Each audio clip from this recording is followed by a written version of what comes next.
नमस्कार मित्रांनो, मी शिवम पवार. मित्रांनो, रेशन कार्ड मध्ये जेवढी नावे आहेत त्या सर्वांची आता ई-केवायसी करणं बंधनकारक आहे.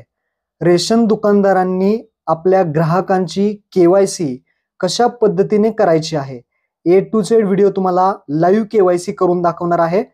तर रेशन केवायसी कशी करायची या व्हिडिओमध्ये सविस्तर माहिती आहे. व्हिडिओ नक्की शेवटपर्यंत पहा. आपल्या चॅनलवरती पहिल्यांदा आला असेल चॅनलला सबस्क्राईब करून ठेवा. अशाच महत्त्वपूर्ण व्हिडिओज तुम्हाला भेटत राहतात. तर चला मित्रांनो, व्हिडिओ सुरू करूया.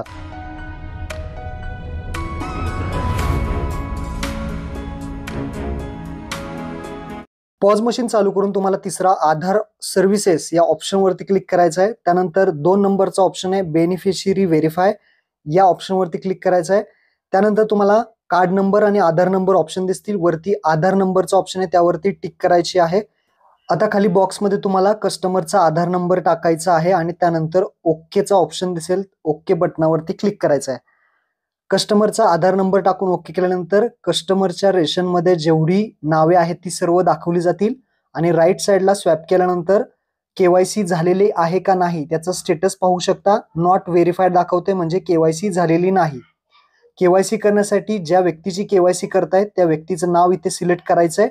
सिलेक्ट करून इथे सेंड एफ वरती क्लिक करून आय अग्री करायचं आहे. त्यानंतर कस्टमरचा आधार कार्ड नंबर टाकायचा आहे आणि ओके करायचं आहे. आधार कार्ड नंबर टाकल्यानंतर ओके करायचं आहे आणि ज्या व्यक्तीचा आधार कार्ड नंबर टाकलाय त्या व्यक्तीचा अंगठा लावायचा आहे.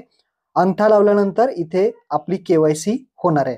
आता अंगठा लावलेला, अंगठा ठेवलाय तर पाहू शकता ई केवायसी सक्सेसफुली झालेली आहे. इथे असा मेसेज येईल आणि त्या व्यक्तीचं नाव, जन्मतारीख, सगळी माहिती दाखवली जाईल. ओके करायचंय, आपली केवायसी झालेली आहे.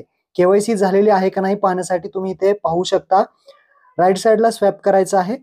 व्हेरीफाईड दाखवेल, व्हेरीफाईड म्हणजेच केवायसी झालेली आहे. अशाच पद्धतीने सर्व कुटुंबातील केवायसी करायची आहे. महत्त्वपूर्ण व्हिडिओ होता, आपल्या मित्रांना शेअर करा. धन्यवाद.